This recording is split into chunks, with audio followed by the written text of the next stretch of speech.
अब बहुत सारी चीजें हैं जो पढ़नी है, लेकिन वो फैक्ट्स हैं, वो बहुत जल्दी याद हो जाएंगे अगर कॉन्सेप्ट आपका क्लियर है। कल हम लोगों ने एक टॉपिक आधा पढ़ लिया था, आधा छोड़ दिया था, क्योंकि मैंने कहा था कि दो चीजें एक जैसी होने से फिर अंडरस्टैंडिंग कमजोर रह जाती है। आज उसी अधूरे टॉपिक को पूरा करेंगे। मिट्टियों के प्रकार हमने नहीं पढ़े थे।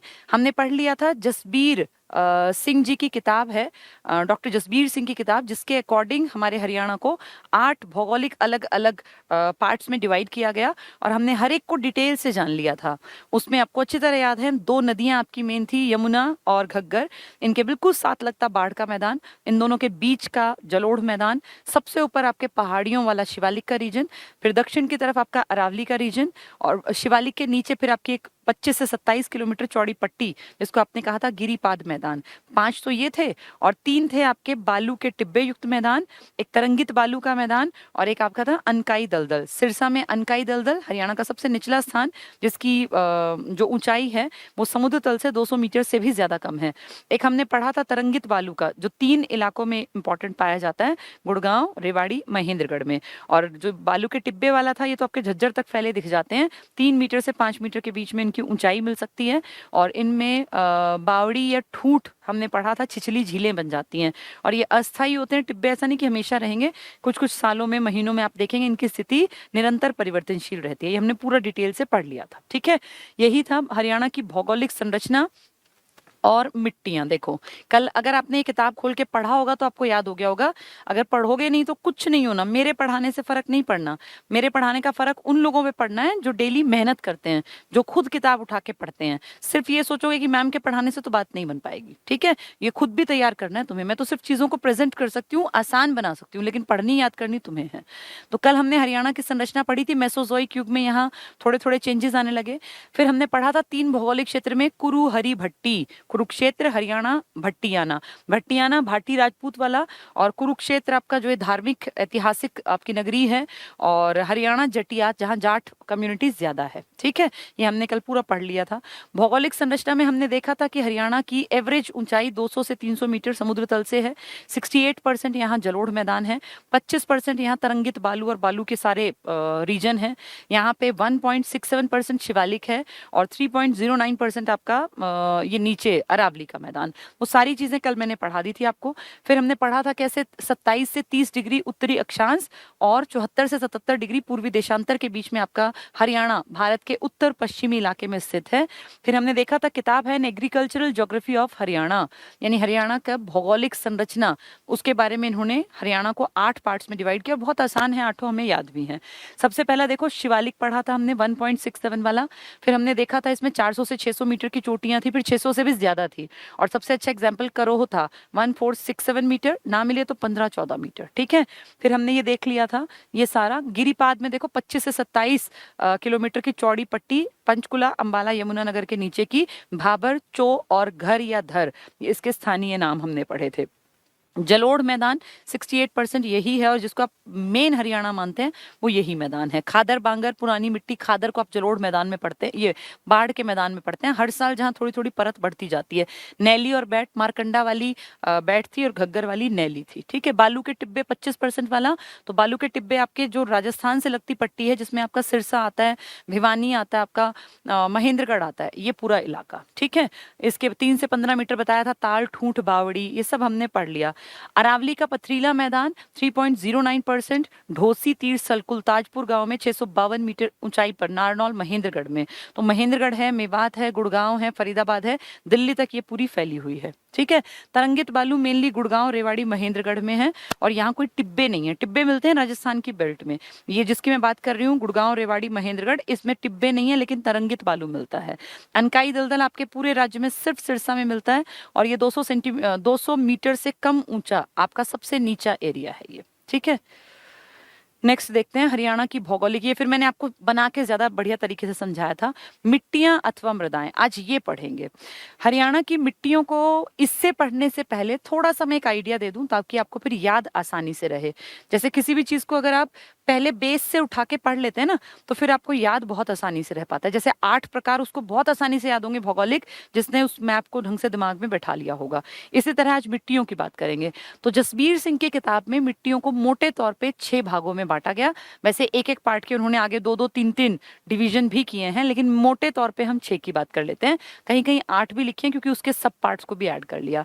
सबसे पहली मिट्टी है आपकी अति हल्की, अति हल्की मृदा।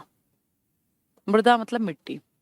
फिर दूसरी आपकी है अति हटा दो, तो हल्की मृदा, हल्की मिट्टी। फिर तीसरी आपकी है मध्यमा, मध्यमा। फिर चौथी आपकी है साधारण भारी या सामान्य भारी, लिख लो सामान्य भारी, अब भारी स्टार्ट हो गई। और पांचवी आपकी है अधिक भारी। जैसे वो थी ना अति हल्की हल्की, ऐसे सामान्य भारी और अधिक भारी। और लास्ट है जो गिरिपाद के इलाके में मिलती है, पर्वतीय इलाके में। आपके यहाँ पर्वतीय आप समझ गए हो, गिरिपाद का इलाका आपको पता है, यानी अरावली, शिवालिक और वो 25-27 किलोमीटर की जो चौड़ी पट्टी थी ना, भाबर और वो घर धर और वो वाले इलाके वाली, वही। तो ये 6 तरह की मिट्टी, कुछ नहीं है, बहुत आसान है। अति हल्की, हल्की, मध्यमा, थोड़ी सी भारी और फिर एक ज्यादा भारी। ठीक है, तो इनके शब्दों को बस ध्यान रख लो कि एक अति हल्की है, एक हल्की है, एक मध्यमा है, एक साधारण भारी है, एक ज्यादा भारी है और एक पहाड़ी चट्टानी मिट्टी है। ये आपकी गिरिपादीय मिट्टी, पर्वतीय मिट्टी, कुछ भी नाम ले लो उसका। समझ में आ गया? 6 पार्ट। जैसे 8 डिवीजन थे ना, पहले शिवालिक था, फिर नीचे अरावली था, फिर गिरिपाद था, फिर बाढ़ का मैदान था, फिर जलोढ़ मैदान था, फिर बालू के टिब्बे युक्त मैदान था, तरंगित मैदान था, अनकाई दलदल। ऐसे ही जैसे कल 8 पढ़े थे, ऐसे 6 दिमाग में बैठा लो। अति हल्की मिट्टी, हल्की मिट्टी, मध्यमा मिट्टी, साधारण भारी मिट्टी या सामान्य भारी और एक ज्यादा भारी और एक पर्वतीय चट्टानी या गिरिपादीय मृदा। ठीक है, ये 6 हैं। अब इनमें बहुत इंपॉर्टेंट अगर बात करें भाई, वैसे तो सबकी इंपॉर्टेंस होती है, लेकिन ज्यादा इंपॉर्टेंट की बात करें तो ये आपकी सामान्य भारी है, जिसको आप डिवाइड कर देते हैं इसमें खादर और बांगर टाइप में, यानी जलोढ़ मिट्टी में। इस मिट्टी की खासियत है ये आपकी बहुत ज्यादा हल्की है, तो फिर ये लगा लो कि रेत ज्यादा है इसमें। सिल्ट, मृत्तिका, बालू, ये आपको पता होंगे ना, 3 तरह के कण होते हैं। मिट्टी के कण के साइज से मिट्टी के बारे में बताया जाता है कि ये मिट्टी अति हल्की है। इसका मतलब इसके जो मिट्टी के कण हैं, मिट्टी में ना 3 चीजें होती हैं, एक सिल्ट होता है, एक बालू होता है, एक मृत्तिका होती है। ये मिट्टी के कण है। मिट्टी बनती कैसे आप जानते होंगे ना, पहाड़ों को तोड़ तोड़ के सदियां बीतते बीतते जब हवाएं चलती हैं, बहता पानी आता है, तो वो पहाड़ों को तोड़ते रहते हैं, उसी से मिट्टी की परतें बन जाती हैं, मैदानों में आके बिछ जाती हैं। ये बहती हुई जो नदी है वो अपने साथ पहाड़ों के छोटे छोटे कणों को काट के लाती रहती है और धीरे धीरे साल दर साल, सदियों, हजारों सालों तक, लाखों सालों तक इनका निक्षेपण होते होते आपकी मिट्टी की परतें बन जाती हैं। तो आपकी जो ये मिट्टी है ना अति हल्की, इसकी खासियत है कि इसमें जो है बालू रेत ज्यादा होता है और उसमें एक क्योंकि अति हल्की है, हल्की थोड़ी सी अलग मिलेगी, इसमें पानी को ग्रहण करने की क्षमता बहुत कम होती है, इसलिए इसमें बहुत ज्यादा गेहूं चावल पैदा नहीं हो सकते। चावल तो बढ़िया मिट्टी में होता है ना, जहाँ की जल ग्रहण करने की क्षमता अच्छी हो। ये जल को ज्यादा सोख भी नहीं पाती, जल ग्रहण करना ही सोखना होता है, तो इसकी जल ग्रहण क्षमता कम होती है।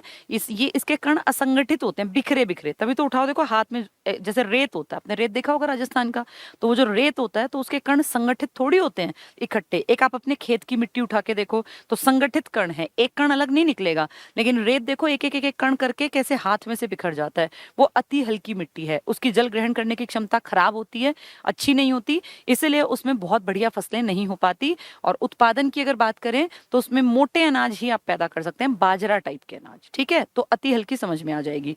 नेक्स्ट है, अब इसको हम फिर किताब से पढ़ेंगे तो और अच्छा समझ में आएगा।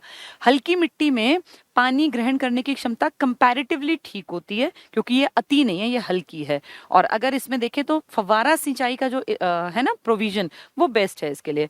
यानी अगर आप इसमें ड्रिप सिंचाई या फव्वारा सिंचाई के यूज करते हैं तो आप इसमें अच्छी फसलें भी ले सकते हैं। किस मिट्टी में? हल्की में। अति हल्की में नहीं ले पाओगे, उसमें तो मोटे अनाज ही पैदा होंगे, लेकिन ड्रिप सिंचाई, फव्वारा सिंचाई, जो हल्की मिट्टी है, इसके कण कंपैरेटिवली उसके मुकाबले संगठित होते हैं और इसमें अगर आप पानी सही सलामत मुहैया करा दें तो खेती ठीक ठाक हो सकती है। मध्यमा अच्छी मिट्टी होती है, बारिश होते ही ये मिट्टी और बेहतर हो जाती है और इसमें जो है ठीक ठाक सी फसल आप कोई भी पैदा कर सकते हैं। सामान्य भारी मिट्टी आप जिसको जलोढ़ मिट्टी कहते हैं ना, वो मेनली सामान्य भारी मिट्टी है। और इस मिट्टी में आपका जो कंटेंट है, ह्यूमस है, बाकी चीजें, वो बहुत बढ़िया होता है। और जो पुरानी सामान्य भारी मिट्टी है उसको आप बांगर कहते हैं, और जो नई सामान्य भारी मिट्टी है इसको आप खादर कहते हैं, जो मैंने कल भी बताई थी आपको। ठीक है, तो इसमें तो आप कुछ भी पैदा कर लो, गेहूं, चना। चना तो खैर आप कोशिश करते हैं राजस्थान की बेल्ट में, धान है, गेहूं है, बढ़िया पैदा होता है। अधिक भारी है तो अधिक भारी में क्या होता है, लोहे की मात्रा बढ़ जाती है। लोहे की मात्रा बढ़ने के कारण फिर इसका कलर जो है ना वो भी थोड़ा चेंज हो जाता है, और इसको डाकर कह देते हैं। इसका स्थानीय लोकल लेवल पे बाकी कोई नहीं जानता, हरियाणा में इस मिट्टी को डाकर कह देते हैं। और ये आपके पहाड़ी इलाकों के हेर फेर से में ज्यादा मिलती है, अधिक भारी वाली। पर्वतीय मिट्टी तो मेनली पहाड़ों के आसपास मिलती है, और ये मिट्टी कोई बहुत उपजाऊ नहीं होती। गिरिपाद में याद करो, मैंने कल बताया था भारी भरकम कंकड़ पत्थर मिलते हैं, तो कोई बहुत ज्यादा अच्छी फसलें आप नहीं ले पाएंगे गिरिपाद में।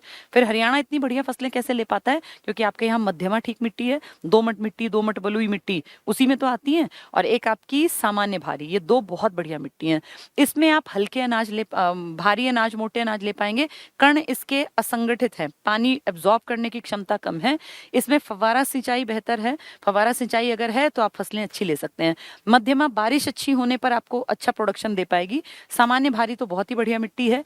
अधिक भारी में लोहे की मात्रा बढ़ जाती है, उसको डाकर कहते हैं, और उसका रंग भी थोड़ा थोड़ा ब्लैकिश सा होने लग जाता है। पर्वतीय गिरिपाद मिट्टी जो है आपके पहाड़ों की चोट, जो आपके शिवालिक है इस रेंज में, थोड़ी बहुत अरावली में तो बहुत अच्छी मिट्टी नहीं होती, और उसमें भी आप ये मान के चलो कि कीकर या फिर इस तरह के जो शिवालिक के तरफ पेड़ पौधे हैं वो पाए जाते हैं। तो इस इलाके में भी बहुत खेती आप नहीं कर पाते। अधिक भारी में आप खेती कर लेते हैं, फतेहाबाद के कुछ इलाके में भी अधिक भारी है, जगाधरी के आसपास भी अधिक भारी है। सामान्य भारी आपका पूरा हरियाणा, जिसको आप मेन कहते हैं, जिसको हम जटियात क्षेत्र कहते हैं, वहां ये काफी मिलती है। मध्यमा में बारिश के ऊपर डिपेंड करती है, अच्छी फसल हो सकती है। हल्की मृदा, फव्वारा सिंचाई, और इसमें आप मोटे अनाज। ठीक है, अब ये थोड़ी थोड़ी तुम्हें समझ में आ गई होगी। अब इसको पढ़ेंगे ना जब किताबी भाषा से तो बहुत आसान दिखेगी। चलिए मिट्टियों का टॉपिक आज पढ़ते हैं। हरियाणा की मिट्टियां अथवा मृदाएं, ये अब अगर तुमने समझ लिया है तो पढ़ते देखना सब कुछ क्लियर होगा। हरियाणा राज्य का अधिकांश भाग मैदानी है, हम जानते ही हैं ये बात तो, जिसका निर्माण यमुना, घग्गर, सरस्वती आदि नदियों द्वारा निक्षेपित मतलब जमा किए गए जलोढ़ मिट्टी के कारण हुआ है। यमुना जो 6330 मीटर की ऊंचाई से पहाड़ों से यमुनोत्री वंदरपूंछ की पश्चिमी ढाल से निकल के आती है ना गढ़वाल हिमालय में, और आपके यहाँ एंटर करती है कलेसर से, यमुनानगर से। अगला नाम लिखा है घग्गर का, आप अच्छी तरह जानते हैं। कालका सबसे ऊंचाई से एंट्री होती है, सबसे उत्तर से आने वाली आपकी नदी है घग्गर, आपके यहाँ आती है, पहले निकलती है डागशाही की पहाड़ी से और फिर आपके यहाँ एंटर करती है।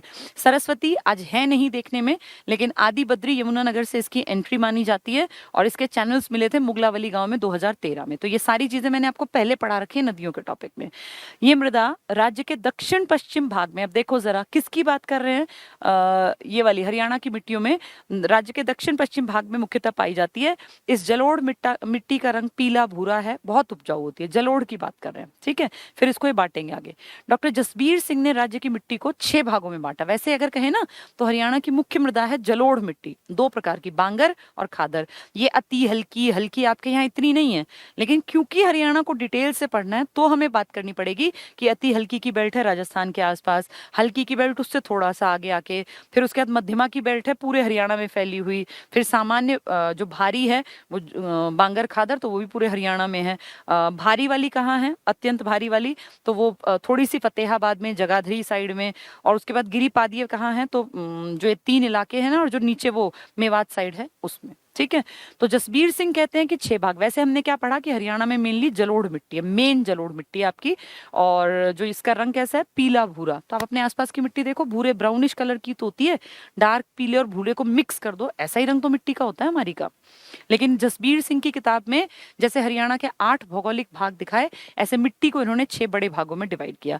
अति हल्की तो बहुत आसान है, अति हल्की, हल्की, मध्यमा, फिर एक साधारण भारी, एक बहुत भारी, और एक पर्वतीय, चट्टानी या गिरिपादीय। अति हल्की ये बालुका और दोमट प्रधान मिट्टी है। दोमट होती है 2 तरह की मिट्टी, मैंने आपको बताया, सिल्ट, मृत्तिका और बालू। ये कण के साइज के ऊपर डिपेंड करता है, जैसे सिल्ट का कण अलग होगा, मिट्टी मृत्तिका का कण अलग होगा, बालू का अलग होगा। ये कुछ सिर्फ माप के अकॉर्डिंग अलग अलग होते हैं, बाकी हैं ये सेम चीजें, इनमें कोई अंतर नहीं है, लेकिन उस साइज के कारण किसी में पानी ग्रहण करने की क्षमता ज्यादा होती है, कोई चिपचिपी हो जाती है, कोई पानी को सोख लेती है, कोई पानी को एब्जॉर्ब नहीं कर पाती। यानी सिल्ट, मृत्तिका मृत्तिका और बालू, इनके मिक्सचर से मिट्टी बनती है। जहां सिल्ट मृत्तिका ज्यादा होंगे उसके अलग कैरेक्टरिस्टिक होंगे, जहां बालू ज्यादा होगा उसके अलग, बनेगी इन्हीं से मिट्टी। ठीक है, दोमट मतलब दो तरह की मिट्टी। तो बालुका और दोमट प्रधान मिट्टी है जो सिरसा के दक्षिणी भाग से फतेहाबाद, भिवानी, महेंद्रगढ़ प्रदेश का सर्वाधिक शुष्क, भाई अति हल्की है तो फिर आप लगाओ ना कि ये रण के कच्छ वाले टीलों वाली टाइप की मिट्टी है, तो शुष्क से आएगी, और हिसार का तक विस्तृत है। तो इसमें बालू दोमट प्रधान मिट्टी सिरसा के दक्षिणी भाग से स्टार्ट हो जाओ, जो देखो बालू के टिब्बे युक्त मैदान था, अगर वो समझ में आया तो ये आसान है। तो दक्षिणी भाग से फतेहाबाद, भिवानी, महेंद्रगढ़ जो सबसे शुष्क क्षेत्र है यहां तक मिलती है। ठीक है, अति हल्की। इस मिट्टी में चूने की तो अधिकता होती है लेकिन वनस्पति तत्वों का अभाव पाया जाता है, क्योंकि उड़ती रहती है। वनस्पति तत्व तब होते हैं ना जब एक जगह जमी हो मिट्टी, ये तो रेत बराबर है, आंधी उड़ा के ले जाएगी, तो वनस्पति तत्व कम है। इस मृदा के कण असंगठित होते हैं, इकट्ठी नहीं होती। रेत है, रेत के कण ज्यादा, बालू के कण ज्यादा, तो असंगठित होते हैं, जिसके कारण वायु अपर्दन अधिक होता है, तभी तो उड़ उड़ के आती है। क्योंकि ये एक बार आंधी आई संगठित, अब जैसे आपके खेत की मिट्टी है, जो लोग सोनीपत, पानीपत में है, करनाल में है, रोहतक साइड में, आपके खेतों में अपनी मिट्टी देखिए ना, जमी रहती है। जैसे अगर आंधी आए भी तो ऐसा नहीं कि पूरा खेत उड़ गया, लेकिन राजस्थान साइड में अगर आप कभी गए हो, आंधी आएगी और फिर सारी उड़ा के धूल को ले जाएगी। तो वो धूल क्या है? वो हल्की मिट्टी ही तो है भाई, मिट्टी की परत ही तो है। आपके घरों में जो आप डस्टिंग करनी पड़ती है आपको, तो ये मिट्टी तो उड़ के आती है खेतों में से। तो ये मिट्टी अति हल्की जो है वो उड़ पाती है, उसी का अपर्दन होता है। भारी मिट्टी नहीं उड़ती इतनी आसानी से। ठीक है, तो वायु अपर्दन अधिक होता है।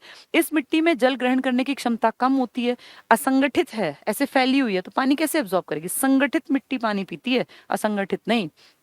इसलिए ये मिट्टी जल्दी सूख जाती है। पानी गिरा, इसने यूटिलाइज ही नहीं किया तो सूख गई। परिणाम स्वरूप फसलों को मिलने वाली जल की मात्रा कम हो जाती है। इसलिए ये मिट्टी दाल और मोटे अनाजों के लिए अधिक उपयुक्त है। तो अब ये तुम्हें समझ बनानी पड़ेगी कि अति हल्की मिट्टी वायु के अपर्दन से चलती है, इसमें बहुत ज्यादा ह्यूमस नहीं होगा, इसमें चूने की मात्रा ज्यादा हो सकती है पर ह्यूमस कम मिलेगा, और इस मिट्टी में मोटे अनाज और दालें पैदा हो सकती हैं। इसके क्योंकि कण असंगठित हैं, फैले हुए हैं, संगठित नहीं है, तो इसमें पानी को एब्जॉर्ब करने की ताकत उतनी नहीं है, इसलिए ये जल्दी सूख जाती है। तो फसलों को पानी अगर लगातार सूखता रहेगा तो फसल को पानी कैसे मिलेगा? इसलिए इसमें सिर्फ दालें और मोटे अनाज पैदा होंगे। ठीक है, नेक्स्ट देखें हल्की। तो अति हल्की हो गया, हल्की में फव्वारा सिंचाई काम आ जाएगा, बढ़िया मिट्टी है, कोई दिक्कत नहीं है। हल्की मिट्टी दो प्रकार की होती है, अपेक्षाकृत बालू दोमट, बालू मृत्तिका सिल्ट, इन तीनों का मिक्सचर होता है, तो बालू दोमट। ये दोमट मिट्टी और बलुई दोमट मृदा का मिश्रण है, इसको रौसली मिट्टी भी कहा जाता है। पेपर में आ जाएगा रौसली किसका प्रकार है, अति हल्की का, मध्यमा का, भारी का या हल्की का? तो हल्की का है प्रकार रौसली। अति हल्की में तो कुछ नाम ही नहीं था, रौसली मिट्टी भी इसी को बोलते हैं। अपेक्षाकृत बालू दोमट मिट्टी जो हल्की में आती है। ठीक है, ये भिवानी, गुड़गांव, झज्जर, रेवाड़ी, हिसार में पाई जाती है। फव्वारा सिंचाई उत्तम है, ये मैंने आपको पहले ही बताया। जो पहले वाली थी उसमें तो पानी एब्जॉर्ब नहीं करती, लेकिन अच्छी फसल ज्यादा नहीं होती, लेकिन इसमें फव्वारे से आप अच्छी खेती ले सकते हो। तो इसमें इंपॉर्टेंट क्या है कि फव्वारा सिंचाई याद रखना है। नेक्स्ट, इस मृदा में सिल्ट मृत्तिका की अपेक्षा बालू अधिक पाया जाता है। तीन ही चीजें तो हैं, तीनों एक ही हैं, एक ही से बनी है, लेकिन इन तीनों के साइज का जो कण होता है ना एक मिट्टी का, उसके साइज से हम कहते हैं ये सिल्ट है, ये बालू है, ये मृत्तिका है। बस उस कण के साइज के ऊपर डिपेंड करता है ये। तो जहां वो मोटे कण होंगे वो मिट्टी अलग प्रकार की, जहां पतले मोटे का मिक्सचर होगा अलग प्रकार की, जहां कहीं बालू ज्यादा होगा उसका नाम अलग। तो उस बेसिस पे डिवीजन किया गया। तो ये क्या कह रहे हैं, बालू इसमें ज्यादा है, बालू रेत का ही तो प्रकार है, तभी तो हल्की है, लेकिन अति हल्की नहीं है। तो बालू अधिक पाया जाता है, इसमें जल धारण करने की क्षमता अधिक होती है। किसके मुकाबले? ऊपर अति हल्की के मुकाबले उससे ज्यादा, इसलिए इसमें फसलें अधिक अच्छी होती हैं। तो अति हल्की में फसलें ठीक होती हैं या हल्की में? हल्की में फसलें ठीक होती हैं। इसमें जल धारण कंपैरेटिवली ज्यादा होता है। उस जो अति हल्की थी वो तो उड़ जाती थी ना, और उसके कण कैसे थे? असंगठित, वो तो पानी को एब्जॉर्ब ही नहीं करते थे, इसलिए पानी की दिक्कत होती थी उसमें फसलें अच्छी नहीं थी। अगर पैदा करना हो तो क्या पैदा करें? मोटे अनाज और दालें। इसमें आप फव्वारा सिंचाई से खेती कर सकते हो। ठीक है, फसलें अच्छी।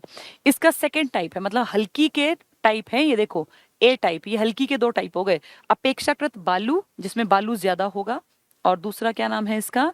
बलुई दोमट मिट्टी। बलुई दोमट मिट्टी मृदा नरम होती है, सिल्ट मृत्तिका बालू का अनुपात समान होता है। अभी इससे पिछली में क्या था? अपेक्षाकृत बालू, बालू ज्यादा था, सिल्ट और मृत्तिका कम थे कंपैरेटिवली।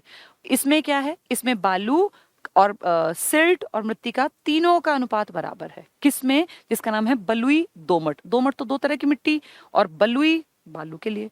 तो वो अपेक्षाकृत बालू थी, उसमें बालू ज्यादा था, बालू ज्यादा था ना। इसमें बालू देखो क्या लिखा है, सिल्ट मृत्तिका बालू का अनुपात लगभग समान होता है, लगभग बराबर होता है। ये मिट्टी सिरसा तहसील और डबवाली तहसील के कुछ गांव में पाई जाती है।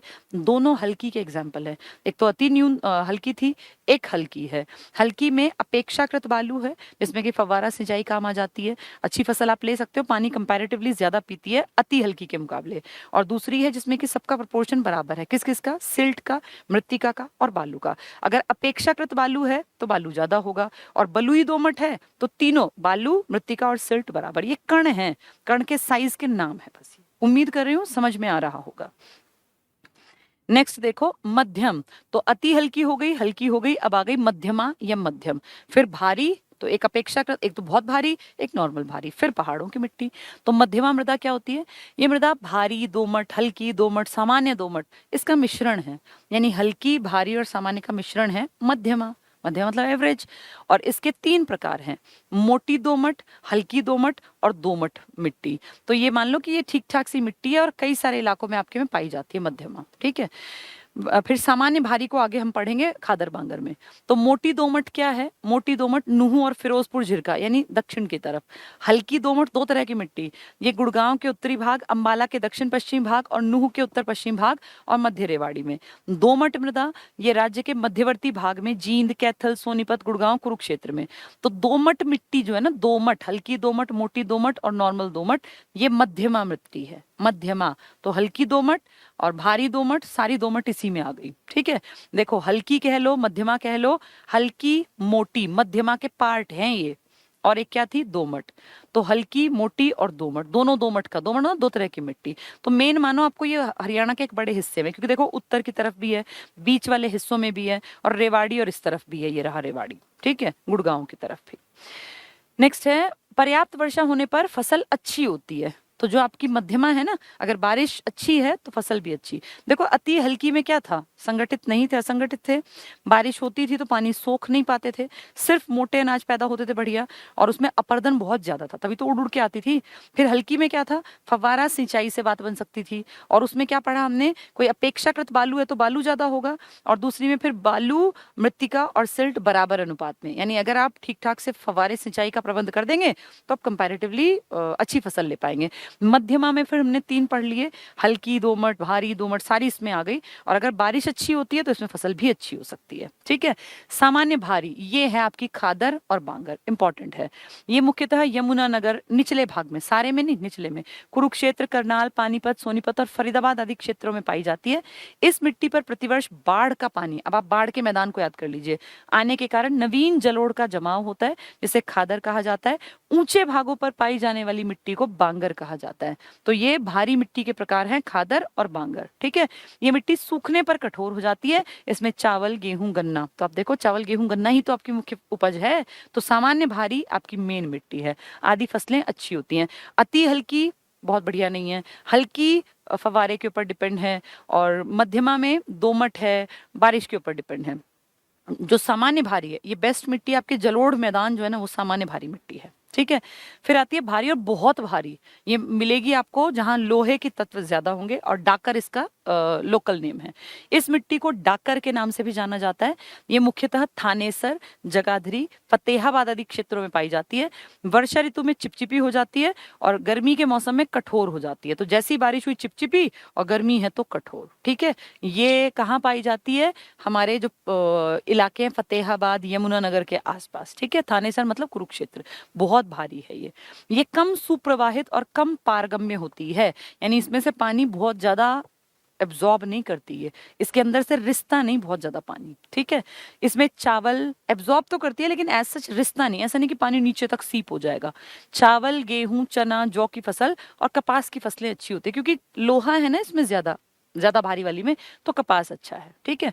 थानेसर में, फतेहाबाद, घग्गर क्षेत्र में सोलर नामक कठोर चीका मिट्टी पाई जाती है। तो ये आपकी ऐसी मिट्टी है जो कि भारी है, इसी का नाम डाकर है, ज्यादा भारी है। भारी तो ठीक ठाक थी, भारी तो आपकी वो जलोढ़ वाली थी जिसको आप कह रहे थे खादर और बांगर, ये आपकी कंपैरेटिवली ज्यादा भारी है, फतेहाबाद के आसपास है, जगाधरी के आसपास है, थानेसर के आसपास है, ठीक है, चिपचिपी हो जाती है बारिश में और सर्दियों में कठोर हो जाती है। इसमें आप सारी फसलें ले सकते हैं, कपास भी ले सकते हैं क्योंकि लोहा ज्यादा है।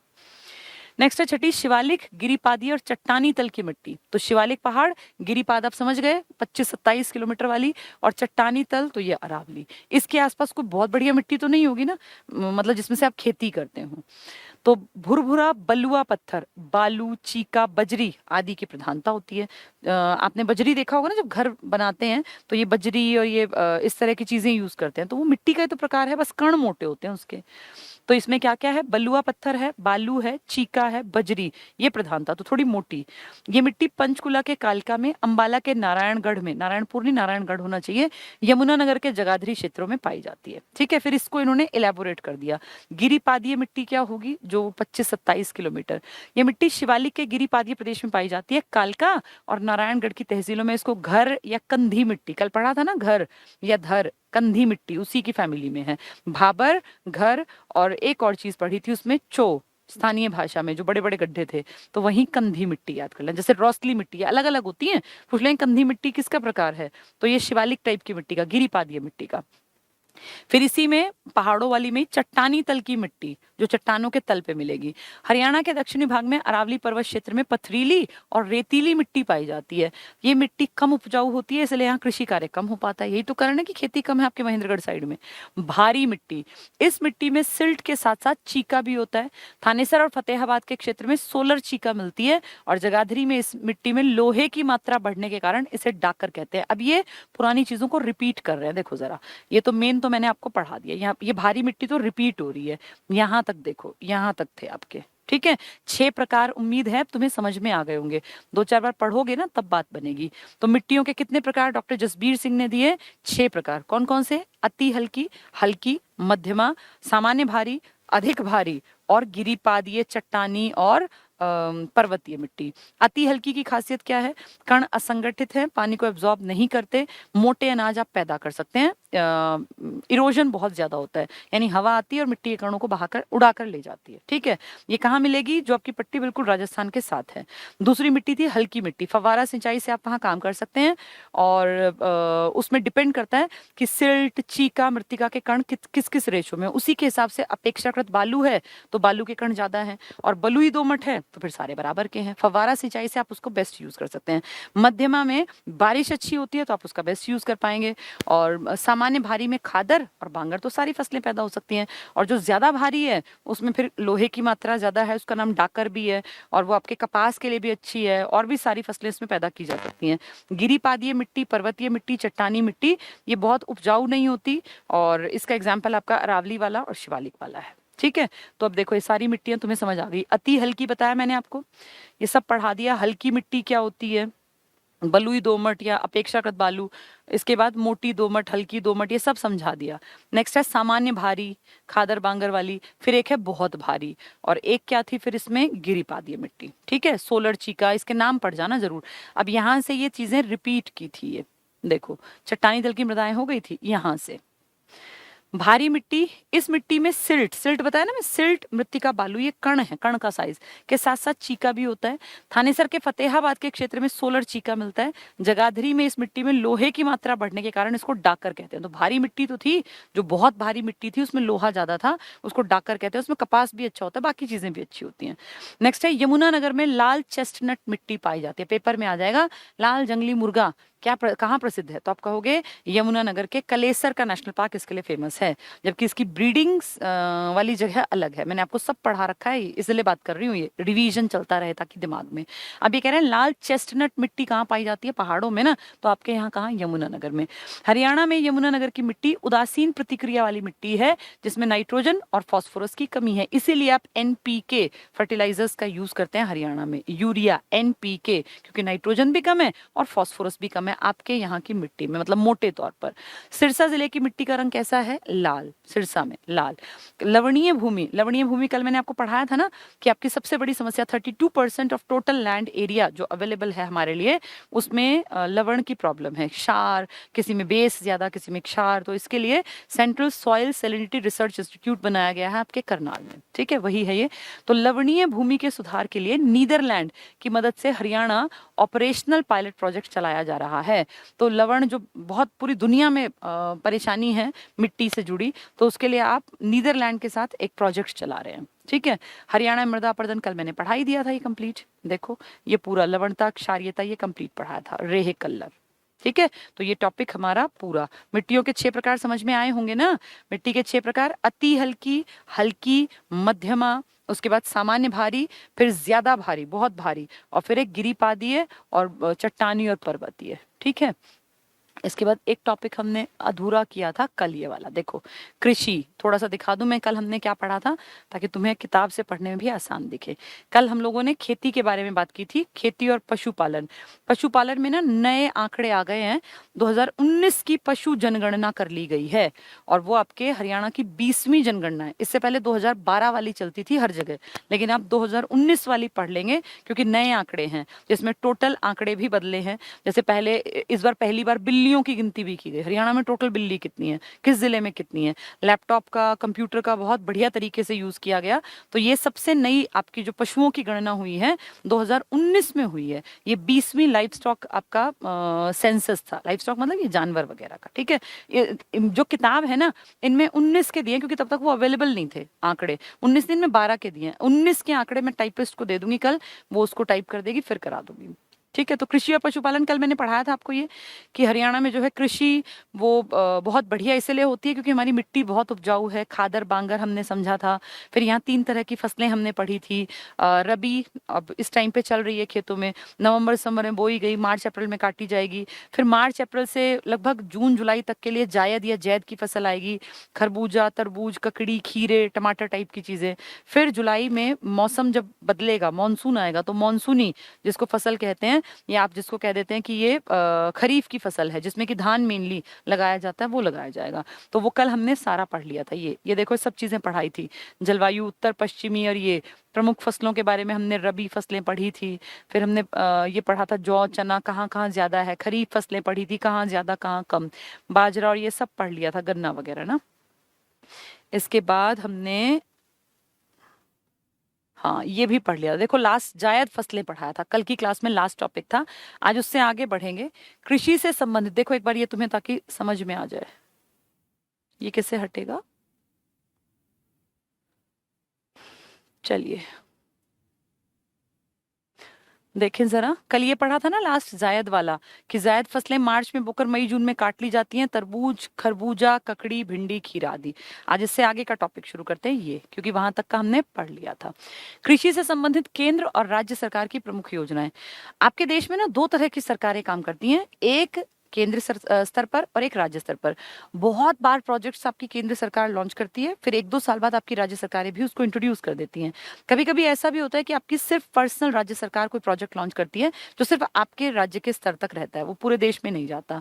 तो इस तरह मान लीजिए प्रधानमंत्री ने कोई लॉन्च किया, तो वो पूरे देश के राज्यों में धीरे धीरे करके 1-2 साल बाद दिखाई देगा। अगर वो 16 में कर रहे थे तो हमारे राज्य में 17-18 में आया होगा, कहीं 20 में जाएगा। तो ये 2 तरह के प्रोजेक्ट होते हैं, एक आपके पर्सनल आपकी सरकार के बिहाफ पर, और एक देश की सरकार के बिहाफ पर।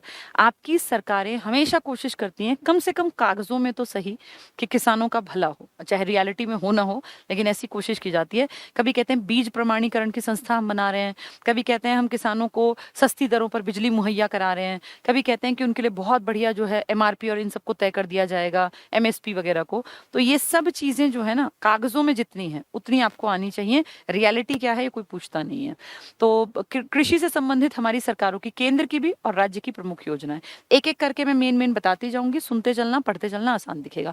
फसल बीमा योजना, आप सभी जानते हैं, कई बार किसानों की बिल्कुल पकी हुई खड़ी फसल में आग लग जाती है। बिजली के तार हैं, ऊपर से कोई स्पार्किंग हुई, कोई पतंगा गिरा और पूरे धान या गेहूं पूरे जल के एक खेत से दूसरे 4 5 6 8 खेत ऐसे बर्बाद हो गए, पूरी पकी हुई फसल। अब उस कंडीशन में बेचारा किसान पूरे लगा लो उसने तो पूरे एक साल की कमाई उसकी वहीं के वहीं जल के राख हो गई। वो क्या करे? उसके लिए उसने हो सकता है लोन उठाया हो, उसने पता नहीं कितनी बार किसी किसी से मांग के ट्रैक्टर उसमें चलवाया था जिसका कि उसको किराया भरना था, वो बीज लाया होगा, उसने पानी चलाया होगा, कितनी सारी चीजें, तो लेबर को बुलाया होगा।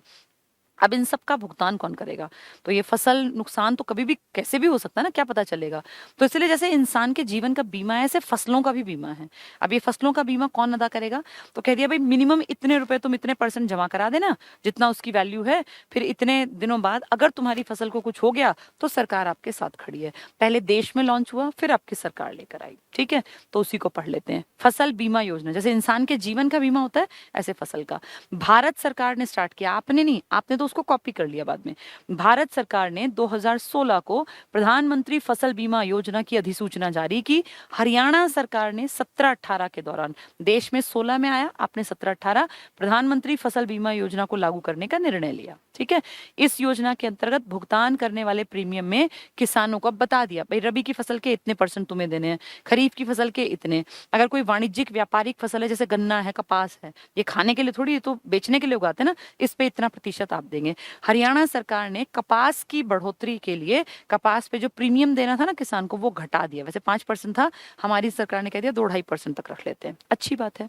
तो इस योजना के अंतर्गत भुगतान वाले प्रीमियम में किसानों को रबी फसल, रबी जो सर्दियों की फसल है, नवंबर दिसंबर में बोई जाती है, मार्च अप्रैल में, यानी गेहूं के लिए 1.5%, खरीफ जो कि जुलाई अगस्त में बोई जाती है, इसके लिए 2%, और बागवानी और वाणिज्यिक, वाणिज्यिक मतलब जो व्यापार के उद्देश्य से, गन्ना इसी में आता है मेन और कपास इसी में आता है, फसलों के लिए 5% का योगदान करना होगा। यानी किसानों को अगर वो रबी पैदा कर रहे हैं, गेहूं पैदा 1.5%, अगर वो खरीफ पैदा कर रहे हैं तो 2%। देखो ये रहा, रबी है तो 1.5% कम, और खरीफ है तो 2%, और अगर वाणिज्यिक फसल है तो 5%। इतने रुपए तुम जमा कराओ, उसके बाद बाकी सरकार की जिम्मेदारी। अगर इस खेत में आग लग गई तो इस खेत के बदले जितनी तुम्हें कमाई करनी थी वो सरकार देगी। उन्होंने बीमा कर लिया, लेकिन सबके खेतों में थोड़ी आग लगती है। आप सोचो सबने 5-5 जमा कराए, अगर 10 खेतों में लग भी गई तो सरकार ने वो सबके इकट्ठा राशि वहां दे दी। तो इससे आदमी भी टेंशन फ्री हो गया और सरकार पे भी जोर नहीं पड़ा, इसलिए किए जाते हैं ये, ठीक है। जैसे आप अपनी बाइक का बीमा कराते हैं, इंश्योरेंस कराते हैं, तो कितनी सारी बाइक होंगी देश में, कितने बाइक के इंश्योरेंस डेली होते होंगे, यानी कितने करोड़ों अरबों रुपए का बिजनेस होगा। तो क्या सभी बाइक्स चोरी होती हैं? नहीं ना, वो तो कभी गलती में होता है कि कोई 10,000 पे कोई एक बाइक का बीमा कंपनी को देना पड़ा, तो उन सबके पैसे जो इकट्ठे किए थे, अब वो 1 साल बाद बीमा के पैसे तुम्हें मिलते थोड़ी हैं, वो तो गए पैसे, वो तो कंपनी के पास गए। ऐसे लाइफ इंश्योरेंस होता है, आपने जो पैसा लगाया है वो आपको बुढ़ापे, लाइफ इंश्योरेंस में ये है बुढ़ापे में जाके मिल जाएगा, बाइक और इनके थोड़ी मिलते हैं, वो तो खत्म हो जाते हैं। ऐसे ही फसलों के हैं। पर देखो एक अच्छी चीज, तो रबी के लिए कितना था? 1.5% था ना, खरीफ के लिए 2%, बागवानी वाणिज्य के लिए 5% का योगदान करना होगा, जबकि शेष प्रीमियम का भुगतान केंद्र और राज्य सरकार करेंगे बराबर अनुपात में, ठीक है। अब मान लीजिए 1,000 रुपए की बिकनी थी, एक आइडिया, तो उसमें अगर वो बागवानी की थी तो 5%, 1,000 का जितना है, मान लीजिए 100 रुपए की, एक आइडिया छोटा था कि दिमाग में बैठ जाए, 100 रुपए की बिकनी थी, 5% किसान, तो किसान ने 5 रुपए जमा करा दे, लो जी मैंने अपने 1 एकड़ में वाणिज्यिक फसल लगा रखी है, 5 रुपए आप रख लो, मेरी बीमा हो गया, कोई दिक्कत हुई तो मुझे 100 रुपए मिल जाएंगे। अब 100 रुपए कौन देगा? केंद्र और राज्य मिलकर 95 रुपए उसको देंगे, अगर आग लगी तो। नहीं लगी तो उसके 5 रुपए सरकार के पास गए। अब वो क्यों सेफ है? क्योंकि 5 के बदले क्या पता आग लग जाए, 5 ही तो गए, मिल गए 100 रुपए। और क्यों अनसेफ है? अनसेफ नहीं है सच, लेकिन 5-5-5 कितनी दुनिया ने जमा कराए।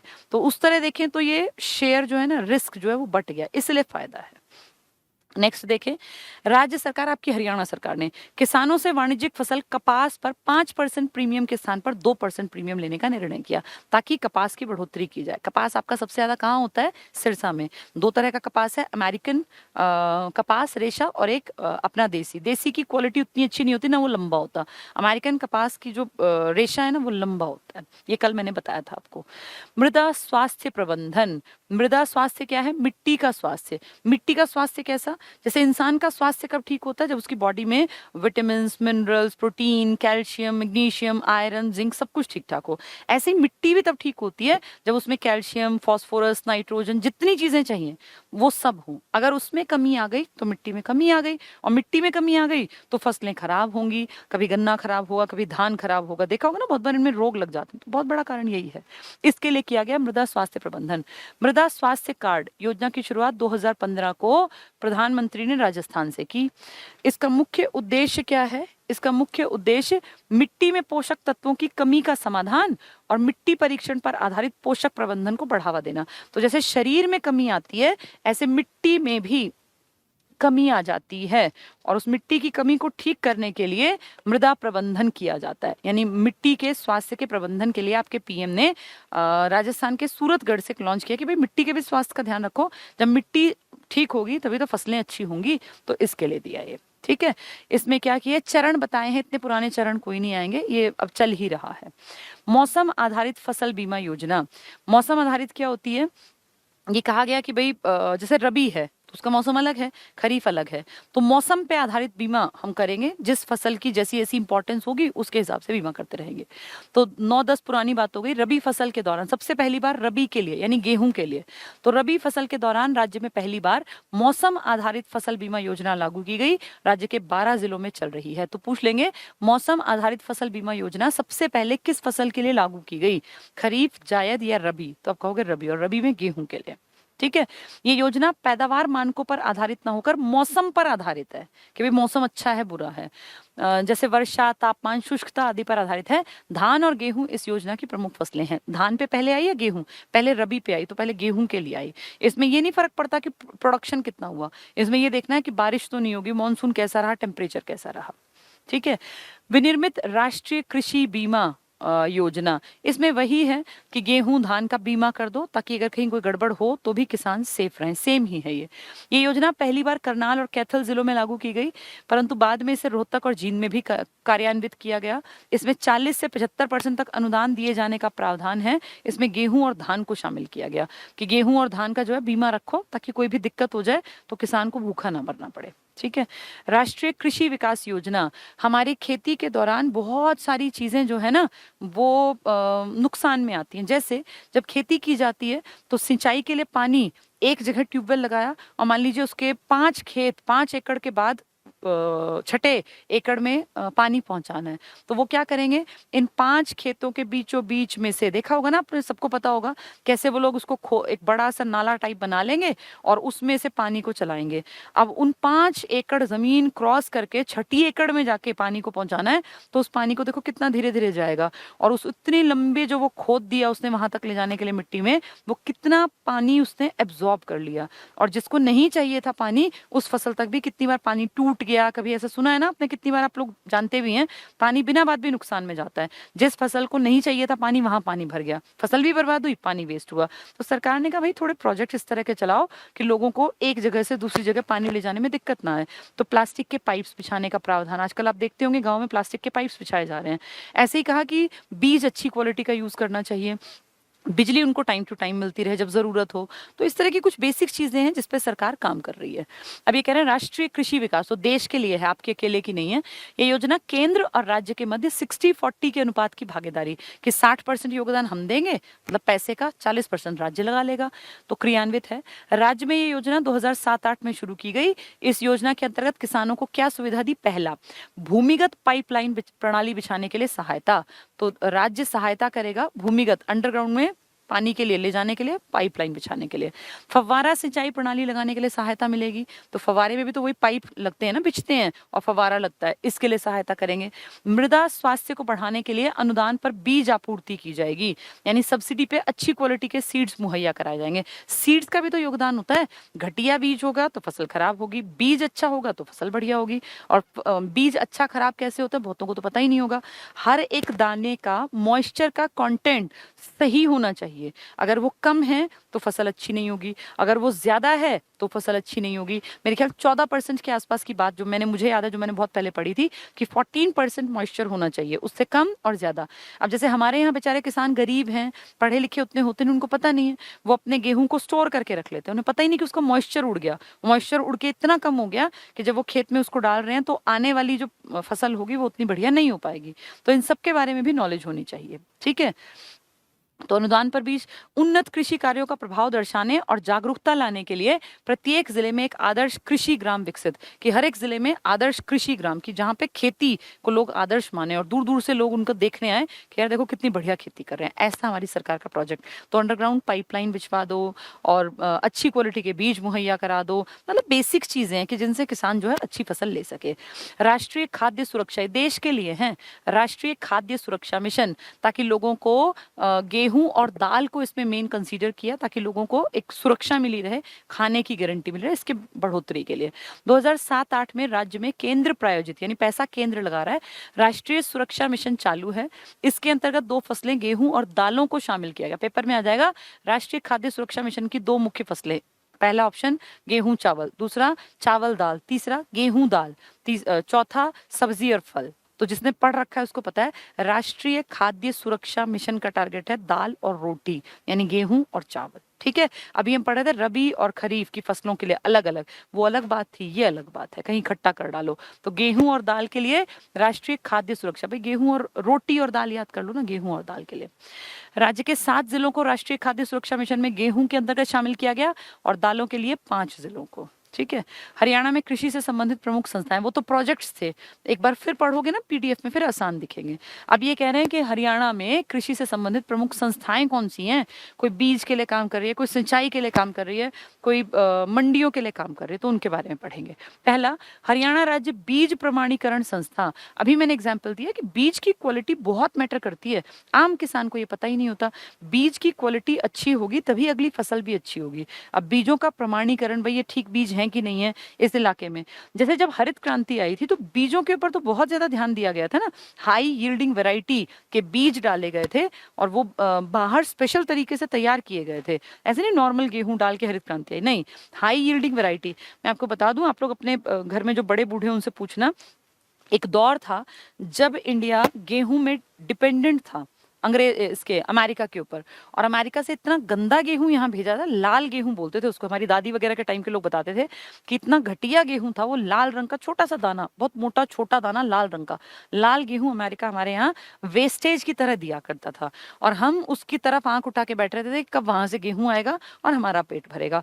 तभी तो हमने हरित क्रांति को जन्म दिया, यही कारण है, क्योंकि पेट नहीं भरता था, भूखे मरते थे भारत के लोग। मिट्टी उपजाऊ सबसे ज्यादा, दुनिया के सबसे ज्यादा प्रोडक्शन करने की लायकियत रखने वाले देश की मिट्टी, और जनता यहाँ भूखी मरती थी, तभी हरित क्रांति में हाई यील्डिंग वैरायटीज का यूज किया गया।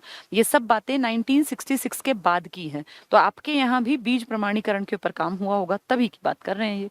तो हरियाणा राज्य बीज प्रमाणीकरण संस्था ये बीज के प्रमाण को करेगी। इस संस्था की स्थापना बीज अधिनियम 66 की धारा 8 के अंतर्गत राष्ट्रीय बीज परियोजना और रजिस्ट्रेशन ऑफ सोसाइटीज एक्ट 1860, ये आपने बहुत बार पढ़ा होगा, सोसाइटी एक्ट 1860, इसके अधीन 1976 में एक स्वतंत्र संस्था, यानी हरियाणा बनने के 10 साल बाद हरियाणा राज्य बीज प्रमाणीकरण संस्था बनी। हरियाणा राज्य बीज प्रमाणीकरण संस्था 1976 में बनी, ठीक है, 1976। अब ऐसे सन आ जाते हैं बहुत बार। काम क्या होगा, बीज से जुड़ा। इसका मुख्य कार्य बीज अधिनियम 66 की धारा 5 के अधीन भारत सरकार द्वारा अधिसूचित की गई फसलों के बीजों या जातियों को निर्धारित मानकों के अनुसार प्रमाणित करना है। यानी बीज ठीक है कि नहीं है, क्वालिटी वाइज इस चीज को प्रमाण देती है, ये उसका स्टैंडर्ड मेंटेन करती है, और ये आपके हरियाणा बनने के 10 साल बाद बनी हरियाणा राज्य बीज प्रमाणीकरण संस्था, बीज प्रमाणीकरण। नेक्स्ट देखें, हरियाणा भूमि सुधार और विकास, पहले भूमि सुधार होता है फिर बीज डलता है, ये 74 में बना था, और बीज प्रमाणीकरण 76 में, ऐसे ही याद करना, पहले भूमि सुधार फिर प्रमाणीकरण। हरियाणा भूमि सुधार विकास निगम लिमिटेड की स्थापना 74, तो पहले भूमि का सुधार होगा, इसके 2 साल बाद आपकी बीज प्रमाणीकरण की संस्था, ठीक है। तो पहले भूमि सुधार फिर बीज प्रमाणीकरण। देखें 74 में की गई। निगम का मुख्य कार्य क्या है, अब देखो भूमि सुधार है ना, कल हमने पढ़ा था कल्लर या रेह, याद है आप लोगों को? जिंक डालते हैं ऐसी मिट्टी में, क्योंकि उसमें जब पानी इवेपोरेट होता है तो मिट्टी के ऊपर एक वाइट सी परत बिछ जाती है, इसको बोलते हैं रेह या कल्लर, तो उसके लिए काम करती है ये। क्या कह रहे हैं? मुख्य कार्य है कल्लर भूमि का सुधार, कृषि उत्पादों की बिक्री और प्रमाणित बीज तैयार करना। तो पहले मिट्टी है, फिर मिट्टी के बाद बीज के ऊपर प्रमाणीकरण के लिए 2 साल बाद अलग से काम हुआ, तब इसका काम था ये सारा। निगम राष्ट्रीय कृषि विकास योजना, राष्ट्रीय मिशन ऑयल सीड और ऑयल पाम और राष्ट्रीय खाद्य सुरक्षा मिशन, जिसमें कि दाल और रोटी, गेहूं और दाल की बात करते थे, के अंतर्गत किसानों को जिप्सम, अगर किसी भी मिट्टी में रेह या रेही ज्यादा है ना तो उसमें जिप्सम डाल दो, मिट्टी ठीक हो जाएगी। जिप्सम से मिट्टी की प्रकृति बदल जाएगी। को जिप्सम 50% अनुदान पर उपलब्ध कराता है। तो किस परेशानी से दूर कर देता है हमें ये? कल्लर भूमि, जिसमें कि रेह ज्यादा थी, ठीक है, वो वाइट वाइट सी परत, तो कल्लर भूमि को ठीक करने के लिए जिप्सम प्रोवाइड कराता है ये। देखो ये रहा जिप्सम, अनुदान पर, मतलब 50% सब्सिडी। बागवानी, हरियाणा सरकार लगातार कह रही है कि धान बेशक घटा दो, बागवानी की तरफ बढ़ो। बागवानी हॉर्टिकल्चर यूनिवर्सिटी भी आपके यहाँ है, किसके नाम पर? महाराणा प्रताप एग्रीकल्चर, ये हॉर्टिकल्चर यूनिवर्सिटी है आपके करनाल में। हॉर्टिकल्चर से क्या फायदा होगा? बाग लगाने से ना, जैसे लॉन्ग रन में बहुत बढ़िया बिजनेस है, बहुत कमाई होती है अगर आपके बाग की क्वालिटी अच्छी है। अगर आप वहां पे जो है अमरूदों का बाग लगा दें, आप आम का बाग लगा दें, या आप संतरे का, या जो भी यहाँ पैदा हो सकता है उसका बाग लगा दें। तो बागों के लिए बागवानी मिशन हमने चलाया कि बाग लगाओ, ठीक है। हरियाणा भारत में बागवानी क्षेत्र में उभरता हुआ अग्रणी राज्य है। अभी हम चाह रहे हैं 15% अपनी भूमि पे बाग लगा लें। पोषण सुरक्षा के लिए बागवानी प्रमुख विविधीकरणीय गतिविधि है। अगर आप बाग लगा रहे हैं, बाग के बीच में भी फसल पैदा की जाए, क्योंकि एक पेड़ से दूसरे पेड़ के बीच में काफी अंतर होता है, तो बहुत सारी फसलें आप वहां भी ले सकते हैं। ये लॉजिक है कि बाग भी लगा लो, फसल भी पैदा कर लो। तो राज्य में अधिकांश प्रकार के फल, सब्जी, मसाले, मशरूम और फूलों की खेती की जाती है। कुल बागवानी क्षेत्र का जो टोटल बागवानी है, 85% में सब्जी और शेष में फल और मसाले आदि की खेती की जाती है। टोटल आपका बहुत कम है, उस टोटल के 85% में आप क्या करते हैं? सब्जी, और बाकी में फल और मसाले। तो बहुत फल और मसाले यहाँ कहाँ होते हैं? ये मैप्स जो है ना, मैं आपके उसमें डाल दूंगी, पीडीएफ में डलवा दूंगी, इसको उससे ही पढ़ लेना। ये वही लिखा है जो मैंने पढ़ा है ना, 2 प्रकार की कपास पैदा होती है, फिर ये मोटे अनाज बता रखा है, कपास का सर्वाधिक बता रहे हैं सिरसा में। ये थोड़ा सा क्लियर कम होगा, आप इसको फोन में देखेंगे, सब कुछ मैंने बताया है आपको। अब ये क्या कह रहे हैं? आर्थिक सर्वेक्षण 18-19 के अनुसार राज्य में 5.29 लाख हेक्टेयर क्षेत्र बागवानी फसलों, आप 5.5 लाख याद कर लो, कोई दिक्कत नहीं है। 5.5 लाख हेक्टेयर जमीन आपकी बागवानी के अंडर कवर है, और हरियाणा के सकल फसल क्षेत्र का 8% है। तो लगभग 5.5 लाख हेक्टेयर आपके टोटल बागवानी कवर कर जाता है, बागवानी की फसलें, जिसमें आप 85% में सब्जी लगाते हैं और 15% में मसाले और फल, ठीक है। ये हरियाणा के सकल जितना टोटल क्षेत्रफल है आपका अवेलेबल, उसका 8% है। 7-8% टारगेट कर रहे हैं, 15% बना दें। केला और सेब का अग्रणी उत्पादक जिला आपका फतेहाबाद है। आपके यहाँ केला बहुत ज्यादा नहीं होता, ना ही सेब, लेकिन फिर भी हमारे में नंबर 1 है फतेहाबाद। फतेहाबाद जहाँ जंगल सबसे कम है प्रतिशतता में 0.71, वहाँ केला और सेब है। ऐसा नहीं कि सेब के क्या करें, बाग ही बाग है, लेकिन सेब और केले की बागवानी के रूप में खेती जो की जा रही है, नंबर 1 आपका वो फतेहाबाद है। हरियाणा में सर्वाधिक आम की खेती की जाती है। फलों में आप नंबर 1 किसमें है? आम आपके यहाँ सबसे ज्यादा। और राज्य में अग्रणी उत्पादक जिला यमुनानगर है। ये आंकड़े साल दर साल बदल सकते हैं। इससे पिछले साल जब मैं पढ़ाती तो मैं अंबाला को नंबर 1 बताती थी, लेकिन अब अगर आप चेक करेंगे तो सबसे ज्यादा आम अंबाला सेकंड नंबर पर है, फर्स्ट नंबर पर यमुनानगर है। ये आंकड़ा हो सकता है 2022 में फिर बदल जाए। ये हमेशा डिपेंड करते हैं टोटल प्रोडक्शन कितना लिया किसी भी जिले से। तो आज की डेट में अगर क्वेश्चन आता है तो आपको टिक करना है कि नंबर 1 आपका यमुनानगर है, नंबर 2 पर आपका अंबाला है। पहले नंबर 1 अंबाला हुआ करता था। हल्दी में भी नंबर 1 आपका यमुनानगर है, ठीक है। बागवानी केंद्र बहुत इंपॉर्टेंट, छोटे छोटे एक एक नंबर के क्वेश्चन कई बार एग्जाम्स में एचएसएससी ने पूछे हुए हैं। सब्जी उत्कृष्ट, उत्कृष्ट होता है बेस्ट, उसके ऊपर काम करना पड़ता है। तो सब्जी उत्कृष्टता केंद्र आपका घरौंडा में है, करनाल में। सब्जी उत्कृष्टता केंद्र घरौंडा करनाल। बागवानी उत्कृष्टता केंद्र आपका मंगियाना सिरसा में है। तो अगर पूछे बागवानी तो मंगियाना, और सब्जी पूछे आपकी तो घरौंडा। उप उष्ण इकट्ठा करोगे उपोष्ण कटिबंधीय फल केंद्र आपका लाडवा में है। फल के ऊपर बात आएगी तो लाडवा कुरुक्षेत्र। सब्जी आएगी तो करनाल वाला घरौंडा। और अगर पूछेंगे बागवानी तो आप कहेंगे मंगियाना, ठीक है। बागवानी मंगियाना, सब्जी घरौंडा, और अगर पूछ रहे हैं उष्ण कटिबंधीय फल केंद्र तो लाडवा। फिर एकीकृत मधुमक्खी पालन केंद्र है आपके कुरुक्षेत्र में शाहबाद में, मधुमक्खी पालन शाहबाद। आलू प्रौद्योगिकी केंद्र नीलोखेड़ी करनाल, करनाल में अभी देखना घरौंडा में भी था, ये देखो ये रहा। सब्जी उत्कृष्टता भी घरौंडा में था, और आलू भी सब्जी का प्रकार है, ये भी करनाल के नीलोखेड़ी में। तो अगर सब्जी आया तो घरौंडा और आलू आया तो नीलोखेड़ी, दोनों कहाँ हैं? करनाल में। नेक्स्ट है फूल उत्कृष्टता केंद्र, ये भी घरौंडा, तो सब्जी भी घरौंडा और फूल भी घरौंडा। नीलोखेड़ी में क्या था आपका? आलू, सब्जी का ही पार्ट आलू है। और कुरुक्षेत्र में भी है फूल उत्कृष्टता। एक बार दोबारा देख लो, सब्जी उत्कृष्टता पूछेंगे तो घरौंडा, आलू पूछेंगे प्रौद्योगिकी तो भी घरौंडा, सब्जी आलू दोनों घरौंडा, ठीक है। बागवानी पूछेंगे तो मंगियानी, बागवानी मंगियाना एक जैसे लग रहे हैं। और फल पूछेंगे तो आपका लाडवा। नेक्स्ट है आपका मधुमक्खी तो शाहबाद, ठीक है, इसको तुम भूल जाओगे, इसका ट्रिक सुन लो। सब्जी घरौंडा, एक तो याद रह ही जाएगा घरौंडा, यहीं पे आलू का भी है घरौंडा। बागवानी में 4 अक्षर है, मंगियाना में भी 4 अक्षर है, बागवानी। फल जो है ना, फल वो लाडले बच्चे को खिलाए जाते हैं, लाडले, तो उससे लाडवा, फिर भूलोगे नहीं। एकीकृत मधुमक्खी, मधुमक्खी से शहद मिलता है, देखो शहद जैसा लग रहा है, शाहद, बाहर हटा दो ना शहद, तो मधुमक्खी जहां आए वो शाहबाद में आएगा। अगर ऐसे नहीं सुनोगे तो बाद में बहुत एक जैसे दिखते हैं, याद नहीं आते। मधुमक्खी है तो शहद, फल है तो लाडले बच्चे को तो लाडवा, बागवानी है तो मंगियानी या मंगियाना, और सब्जी है तो घरौंडा, आलू का भी घरौंडा। सब्जी घरौंडा, आलू घरौंडा, मंगियाना में बागवानी का उत्कृष्टता केंद्र है, लाडले बच्चे को फल खिलाते हो, और शहद शाहबाद में आपका मधुमक्खी वाला है, ठीक है। आलू है तो फिर करनाल है ही, और अच्छा ये घरौंडा नहीं, सॉरी, करनाल का नीलोखेड़ी। और फूल है तो घरौंडा, फूल और घरौंडा और कुरुक्षेत्र दोनों में है, ठीक है। मेन जो आता है ना पेपर में, एक तो मधुमक्खी का आ जाता है बहुत ज्यादा बार, एक फल का, एक सब्जी का, ये 3 ज्यादा आते हैं। 2-3 बार और पढ़ लेना, याद हो जाएंगे। फल, सब्जी, मसाले और फूल के प्रमुख उत्पादक जिले, इनमें 3-4 इंपॉर्टेंट है, सारे नहीं, सारे तो सिर्फ रीड करने होते हैं, लेकिन याद करने होते हैं कुछ, जिनके बारे में बता दूंगी। आम बहुत इंपॉर्टेंट, बहुत बार आ चुका। पहले आम में नंबर 1 था अंबाला, लेकिन अब आम में नंबर 1 है आपका यमुनानगर, सेकंड नंबर है अंबाला का, बिल्कुल ठीक लिखा है, ये पहले फर्स्ट सेकंड थे, अब ये फर्स्ट सेकंड है, ठीक है। अमरूद नहीं पूछेंगे, सिर्फ पढ़ लेते हैं। करनाल, सोनीपत वगैरह हर जगह होता है अमरूद, अमरूद कोई बहुत ऐसी चीज नहीं है। पपीता भी बहुत सारी जगह लग जाता है, बेर भी आपकी हर जगह लग जाते हैं, खासकर पानी जहाँ कम है वहां तो हो ही सकते हैं। आंवला भी आपके पूरे हरियाणा में कहीं भी पैदा हो जाता है। आलू आपका कुरुक्षेत्र में, अभी हम पढ़ रहे थे, देखो आलू का करनाल, और ये देखो ये रहा आलू, तो करनाल। अच्छा ये फूल का था कुरुक्षेत्र और करनाल में, तो आलू भी इसके मतलब सारे में ही है, देखो ना, करनाल भी है, अंबाला भी है, यमुनानगर भी, कुरुक्षेत्र भी। तो ये मान के चलो कि आलू तो आप सोनीपत में लगाओगे, यहाँ भी हो जाता है पानीपत में, इसलिए ये नहीं आएंगे। लेकिन आम की सर्वाधिक पूछी जाती है, आगे भी पढ़ेंगे, कुछ और भी आएंगे। प्याज भी सारे में नहीं आएगी, अंबाला वगैरह।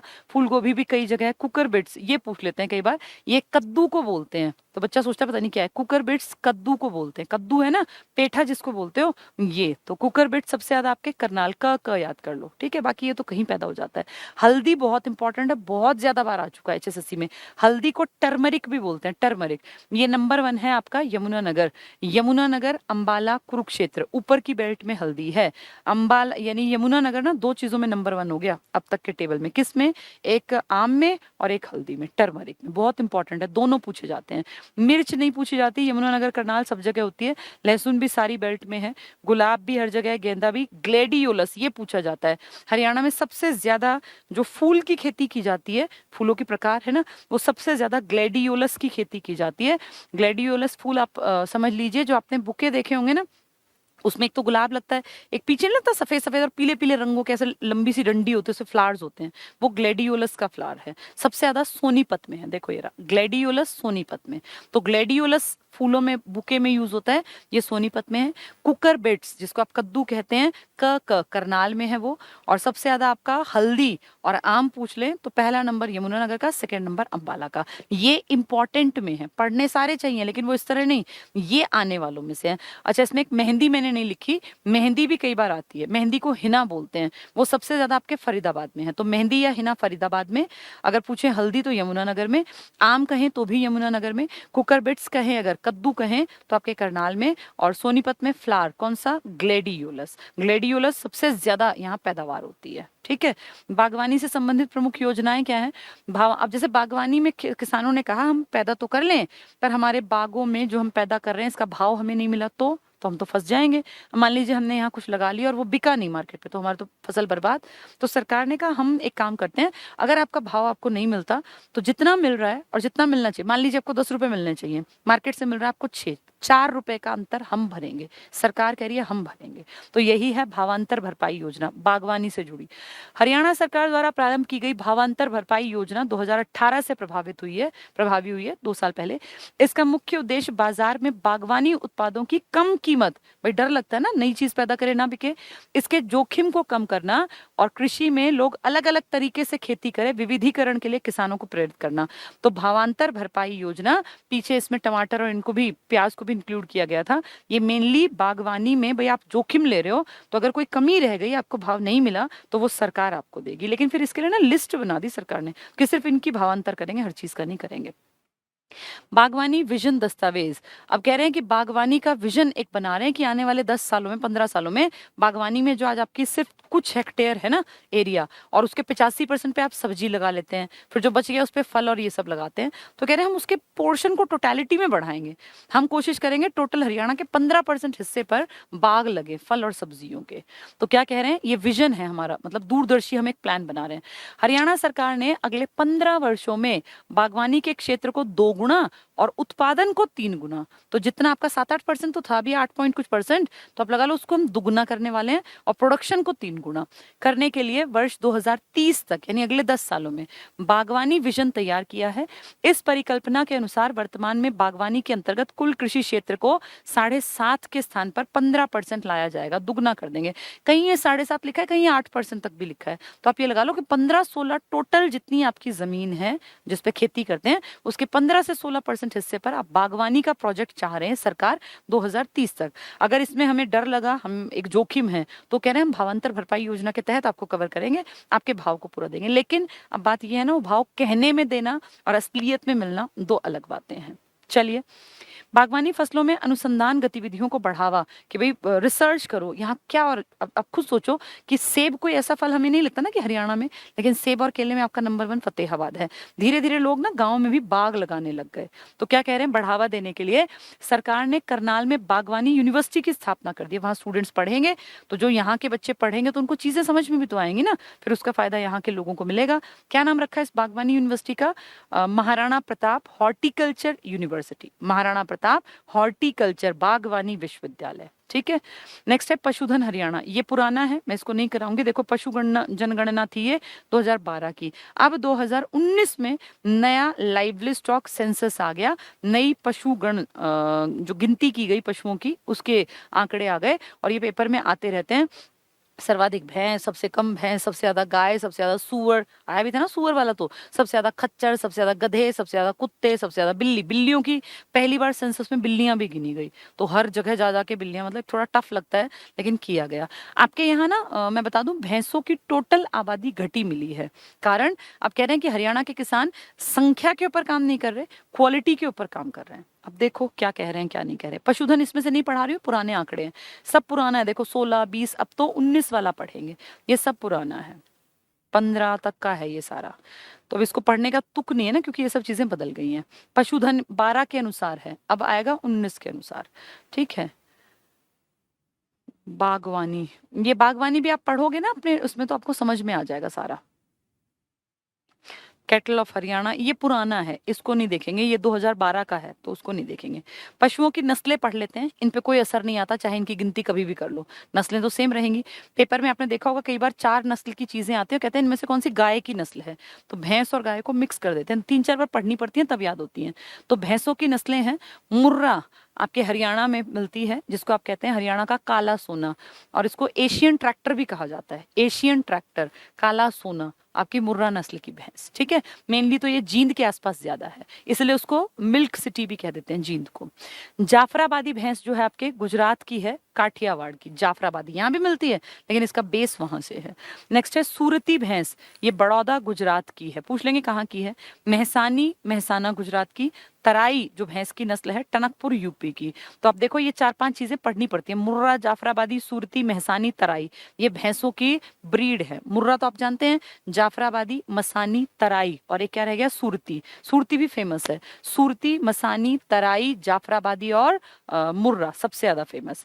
फिर है गायों की नस्लें, गायों की जो नस्लें हैं आपकी, ये भी गायों के बारे में भी, जैसे हरियाणा हमारे नाम पर ही एक गाय की नस्ल है, साहिवाल, पेपर में आ गया था कि कहाँ पाए, इसका बेस कहाँ का है, तो मोंटगोमरी पाकिस्तान, जो मोहनजोदड़ो सिंधु की सभ्यता थी ना, उससे जुड़ा हुआ जिला है ये। तो साहिवाल गाय की नस्ल है, लाल सिंधी भी इसकी नस्ल है, सीरी भी गाय है, मालवी भी गाय है। अब ये देखो चारों, ऐसे ही ये 5 हमने पढ़ी। तो सुरती पूछ लेंगे किसकी ब्रीड है, गाय की, भैंस की, भेड़ की, बकरी की। तो सुरती क्या थी, भैंस। ठीक है, जाफराबादी। साहिवाल क्या है, साहिवाल गाय है। अब देखो जाफराबादी पूछे तो गुजरात वाली, और साहिवाल कहें तो पाकिस्तान वाली मोंटगोमरी। लाल सिंधी भी गाय है, सिंध पाकिस्तान की, और सीरी सिक्किम की है। मालवी मध्य प्रदेश की। ये तो नाम से दिख रहा है, म स है ना। सिंधी सिंध, साहिवाल एक याद कर लेना, मोंटगोमरी की। भेड़ की नस्लें, मेरिनो भेड़ सबसे बेस्ट भेड़ होती है ना, मेरिनो भेड़। और ये मेनली कहाँ पाई जाती है, स्पेन में, लेकिन ज्यादा कहाँ मिलती है ये, ऑस्ट्रेलिया में। तो ऑस्ट्रेलिया में सबसे ज्यादा मेरिनो भेड़ मिलती है। ये स्पेन से कभी एक्सपोर्ट की गई थी, तो स्पेन, मेरिनो भेड़। बकरी की नस्लें, बकरी में बेस्ट शॉल, जो बेस्ट सबसे वुलन होता है, वो होता है आपका पश्मीना। और पश्मीना बहुत गर्म होता है, बहुत महंगा आता है, ओरिजिनल पश्मीना। पश्मीना भेड़ से नहीं मिलता वूल, ये बकरी से मिलता है। तो कश्मीरी बकरी है, पूरे वर्ल्ड में सिर्फ कश्मीर में मिलती है, इसलिए बहुत महंगा, बहुत रेयर मिलता है। बकरी की नस्लों में बीटल है, जमुनापुरी है, उस्मानाबादी। अब जाफराबादी आ गया तो अलग आंसर आएगा, उस्मानाबादी आ गया तो अलग। ये किसकी नस्ल है, उस्मानाबादी, बकरी की, देखना। और अभी आप जाफराबादी पढ़ रहे थे, भैंस की, देखो जाफराबादी भैंस की थी, साहिवाल किसकी थी, गाय की। और अब आपने क्या पढ़ा, उस्मानाबादी, तो ये किसकी नस्ल है, बकरी की। जाफराबादी, उस्मानाबादी एक जैसे लग रहे हैं, लेकिन एक बकरी और एक भैंस की नस्ल है। चेगथांगी, ये देखो नाम से दिख रहा है, लद्दाख की तरफ होगी। और पश्मीना जो बेस्ट है, कश्मीरी आपके लद्दाख, तो कश्मीर का तो इलाका है, अब तो खैर यूटी अलग हो गया, लेकिन ये कश्मीरी बकरी की प्रजाति है। पेपर में आ जाएगा चेगथांगी किसकी प्रजाति है, तो ये बकरी की। पश्मीना भी, चेगथांगी भी, और उस्मानाबादी, जमुनापुरी, बीटल, ये सब बकरी है। मेरिनो क्या है, भेड़ है। ठीक है। ऊंट की नस्लें, आपके यहाँ ऊंट भी सर्वाधिक कहाँ है, कम कहाँ है, ये पढ़ना पड़ेगा। ऊंट की जैसलमेरी, ठीक है, पायक जनजाति पालती है, और बैक्ट्रियन, तो जैसलमेरी और बैक्ट्रियन ऊंट की हैं। घोड़े की नस्लें, जसंकार, जसंकार घोड़े की ब्रीड है, मणिपुर की है।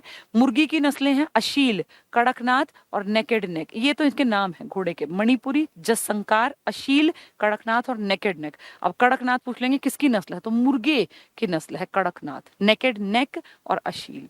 जीवन काल कुछ का पढ़ के जाना चाहिए, जैसे जो बेसिक है कि भाई गाय का जीवन काल, भैंस का, जो आप जानते भी होंगे। तो इसमें घोड़ा, घोड़े का जीवन काल 27 साल तक जिंदा रहता है घोड़ा। सुअर 14 साल तक, बकरी 17 साल तक, गाय इंपॉर्टेंट है 18 साल तक, भैंस ज्यादा चलती है 20 साल तक। तो गाय 18 साल, भैंस 20 साल, घोड़ा 27 साल तक, सुअर 14 साल तक, ठीक है, और बकरी 17 साल तक। तोता 16 से 20 साल तक, तोता तो नहीं पूछेंगे, गाय पूछ लेंगे 18, भैंस पूछ लेंगे 20, सुअर पूछ लेंगे 14, ठीक है, बकरी 17, घोड़ा 27। देखो ये रहा। नेक्स्ट है गर्भकाल, ये भी बहुत बार आता है कि किसका गर्भकाल, खासकर गाय और भैंस का तो बहुत आता है। तो गाय का कितना है, 280 दिन का, और भैंस का है 310 दिन, याद कर लो, 307 याद नहीं रहेगा, 310 दिन, यानी 9 महीने। 280 दिन का मतलब कितना हुआ, आप लगा लो लगभग 9 महीने, और वो लगभग 10 महीने, है ना। ये 1 मिनट कितना हुआ, 10 महीने अगर करेंगे तो 310, हाँ बिल्कुल ठीक आएगा। अगर आप 31 दिन मानते हैं तो 3 महीने 310 निकल आया ना, तो ये 10 महीने तक आ गया, ठीक है। और ये लगभग लगभग 9 महीने में, तो 280 दिन, उसके 310 दिन याद कर लो।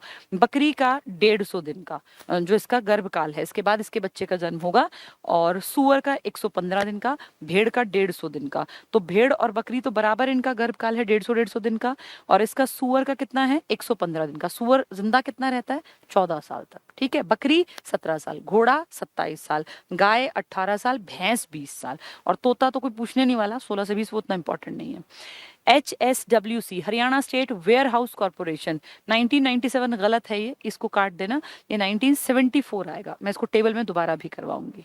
राष्ट्रीय डेयरी रिसर्च इंस्टीट्यूट, बहुत डिटेल से पढ़ाया हुआ है, NDRI, national dairy research institute, बहुत डिटेल से, 1923 बंगलुरु में बना, फिर 1936 में इसका नाम चेंज हुआ, 1947 में इसका नाम NDRI पड़ा, 1955 में आपके करनाल में आया, 1989 में ये डीम्ड यूनिवर्सिटी बना, 1991 में आईवीएफ से पहला जो भैंस के बच्चे को जन्म दिया गया इन विट्रो फर्टिलाइजेशन से, जिसका नाम रखा गया प्रथम। और 1996 में वर्ल्ड में स्कॉटलैंड में पहली भेड़ बनी थी क्लोनिंग से, जिसका नाम रखा गया था डॉली। उसके 13 साल बाद 2009 में आपके यहाँ जो पहली क्लोन्ड भैंस का बच्चा जन्मा था, जिसको नाम दिया गया था समरूपा। 5 दिन बाद लंग्स में, फेफड़ों में कैंसर के चलते वो मर गया था। ये सब मैंने आपको बहुत डिटेल से पहले पढ़ा रखा है। राष्ट्रीय डेयरी रिसर्च इंस्टीट्यूट संस्थान पहले बंगलौर में था, बाद में इसको करनाल में 1955 में। ठीक है। राज्य सरकार के क्या प्रयास हैं आपके? पशु बीमा योजना आपकी सरकार कर रही है। आप जानते हैं फसल बीमा के बाद पशु बीमा भी झज्जर से स्टार्ट किया। पशुओं का भी बीमा करवा सकते हैं। तो उससे क्या फायदा होगा? अगर मान लीजिए किसी भैंस को करंट लग गया, किसी भैंस को कोई बड़ी बीमारी हो गई, मर गई वो, तो उसके बदले का पैसा मिल जाएगा, लेकिन कुछ पैसा पहले जमा कराना पड़ेगा। झज्जर से स्टार्ट हुआ। तो पशु बीमा योजना 2016 को झज्जर से स्टार्ट हुआ। इस योजना के अंतर्गत बड़े पशु जैसे गाय, भैंस, घोड़े, गधे और ऊंट आदि के लिए 100 रुपए, और छोटे पशु भेड़, बकरी, सुअर आदि के लिए 25 का प्रीमियम अदा करने पर 3 साल के लिए बीमा कराया जाता है। भाई 3 साल तक कुछ भी हो गया तो मुझे नई भैंस मिल जाएगी, इसके बदले पैसा। प्रत्येक लाभ प्राप्तकर्ता 5 बड़े जानवरों का और 50 छोटे जानवरों तक का बीमा करा सकता है। एससी परिवारों को मुफ्त में होगा। तो उससे क्या फायदा होगा कि भैया अगर कुछ हो भी गया जानवर को तो कोई दिक्कत नहीं है। पशुपालकों को सामाजिक मान्यता प्रदान करने के लिए ये 2014 से आरंभ की गई। पशुओं के पंजीकरण करने में झज्जर जिला अग्रणी बन गया। यहीं से तो लॉन्च किया, यही अग्रणी बन गया। हरियाणा देश का ऐसा पहला राज्य है जहां गायों की पहचान के लिए 12 अंकों का यूनिक आईडी नंबर, आधार कार्ड की तर्ज पर गायों की पहचान के लिए, जैसे आपको आधार कार्ड का नंबर यूनिक आईडी है ना आपके पास, ऐसे गायों के लिए भी है। नेक्स्ट देखें, ग्रामीण क्षेत्रों में पशुपालकों को पशुओं के संबंध में 24 घंटे जानकारी के लिए एक फोन लाइन है, पशुधन विकास वाहिनी। ये योजना शुरू की गई है। ठीक है, तो आप कुछ भी जानकारी ले सकते हैं। राज्य में गौ हत्या पर प्रतिबंध लगाने के लिए 2015 में आप पहला स्टेट बने थे जिसने उसको लीगली गलत ठहराया था कि कोई गायों को मारेगा नहीं। तो गौ हत्या पर पूर्ण और प्रभावी प्रतिबंध लगाने के लिए राज्य सरकार ने गौवंश संरक्षण और गौ संवर्धन अधिनियम 2015 को लागू कर दिया। ठीक है, गौवंश संरक्षण गौ संवर्धन अधिनियम में गौ हत्या करने वाले व्यक्ति को 10 साल तक की कारावास और 1 लाख तक का जुर्माना अगर पकड़ा गया तो। मतलब कोई गाय जो कि दूध देती है और उसके वो हत्या कर रहा है, अगर कोई अपनी गाय को जानबूझ के आवारा पशुओं में छोड़ रहा है क्योंकि वो दूध नहीं दे रही, फिर पकड़ लेता है, ऐसे आदमी का पता लगने पर 50,000 रुपए का जुर्माना है, क्योंकि इस तरह से वो नुकसान करते हैं ना समाज का। गौ हत्या के उद्देश्य से गायों की अवैध तस्करी करना, भाई यहाँ से यूपी जा रही है, यूपी से बाहर जा रही है, इसको 7 साल की जेल होगी, उसका वाहन जब्त करेंगे जिसमें वो गाय को ले जा रहा है, और 70,000 रुपए तक के जुर्माना। महिलाओं की आर्थिक स्थिति के लिए केंद्र सरकार ने हरियाणा महिला डेयरी परियोजना स्टार्ट कर दी, हरियाणा की औरतों के लिए। बांझ मुक्त पशुधन योजना, जिसमें कि बहुत सारी गाय भैंस जो हैं उनको कि भाई वो उनकी प्रोडक्टिविटी बनी रहे, तो बांझ मुक्त, ये जानवरों के लिए है बांझ मुक्त पशुधन योजना। तो पशु उत्पादकता बढ़ाने के लिए ये शुरू की गई, और इसमें राष्ट्रीय नेशनल लेवल पे इसको पैसा मिल रहा है। हरियाणा देश का ऐसा पहला राज्य है जिसने दुधारू पशुओं की नस्ल के लिए हरियाणा मुर्रा भैंस और अन्य दुधारू पशु नस्ल अधिनियम 2001 बनाया। तो हमने मुर्रा भैंस के लिए या जो बाकी दूध देने वाले जानवर हैं उनके लिए कानूनन अधिनियम बनवा दिया। ठीक है, गौवंश और भैंस वंश के प्रजनन और विकास के लिए जनवरी 2000 में हरियाणा पशुधन विकास बोर्ड, ताकि इनका जो है प्रजनन और विकास चलता रहे, गायों का भी और भैंस का भी, तो इसके लिए विकास बोर्ड बना दिया हमने सन 2000 में, 20 साल पहले।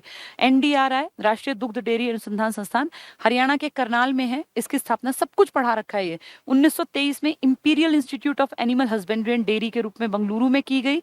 36 में इसका और ज्यादा विस्तृत रूप दिया गया, और स्वतंत्रता के बाद 1947 में इसका नया नाम राष्ट्रीय दुग्ध अनुसंधान संस्थान रखा गया। तत्पश्चात 1955 में संस्था का मुख्यालय बंगलुरु से करनाल कर दिया गया। बंगलुरु को भारत के दक्षिणी राज्यों में दुग्ध संबंधी गतिविधियों के संचालन के लिए क्षेत्रीय दायित्व सौंपा गया, और आपके यहाँ नेशनल डेयरी रिसर्च यानी इंडिया के लेवल पे जिसमें काम होता है। ठीक है, राज्य के पशुधन विकास और प्रशिक्षण संबंधी संस्थान, ये मेरे ख्याल बस लास्ट टॉपिक है मेन, इसके बाद ये कंप्लीट हो जाएगा। ये सब आपने पढ़ा हुआ है। राष्ट्रीय दुग्ध अनुसंधान संस्थान कहाँ है? एनडीआरआई 55 में करनाल में आया। भैंस अनुसंधान संस्थान आप अच्छी तरह जानते हैं हिसार में है। ऐसे ही अश्व अनुसंधान भी हिसार में, सारे हिसार में है, ये सुअर के भी और इन सब के भी। पशु चिकित्सा पशु विज्ञान विश्वविद्यालय हिसार में है। पशु चिकित्सा टीकाकरण संस्थान हिसार में। पशु चिकित्सा प्रशिक्षण संस्थान हिसार में। सोने का रेशा जो है, गोल्डन फाइबर, जूट को कहा जाता है। जूट आप जानते हैं ना, जूट के बैग्स बनते हैं और स्लीपर्स बनते हैं, तो जूट को कहते हैं गोल्डन फाइबर। और सिल्वर फाइबर क्या होता है? आपका कपास, जिसके लिए आपकी सरकार छूट भी देती है। तो कपास को सिल्वर, चांदी जैसा चमकता है ना, सफेद, तो इसलिए उसको सिल्वर फाइबर और इसको गोल्डन फाइबर। जूट का नाम गोल्डन फाइबर है, ये गोल्डन रंग का होता है, और आपके कपास के जो रेशे होते हैं उसका नाम सिल्वर फाइबर। मसालों की रानी इलायची को कहा जाता है, मसालों की रानी। दार्जिलिंग जो है आपका सिक्किम वाला, सिक्किम में है ना दार्जिलिंग, ये लैंड ऑफ थंडरबोल्ट, चाय के लिए ये थोड़ा नेशनल लेवल का डाल दिया। नागपुर संतरों का शहर है। कुरुक्षेत्र के स्याठी गांव में क्लोन सफेदा संवर्धन केंद्र है। सफेदे का जो पेड़ होता है, इसके संवर्धन के लिए आपके यहाँ करनाल में, कुरुक्षेत्र के स्याठी गांव में, कुरुक्षेत्र के स्याठी गांव में।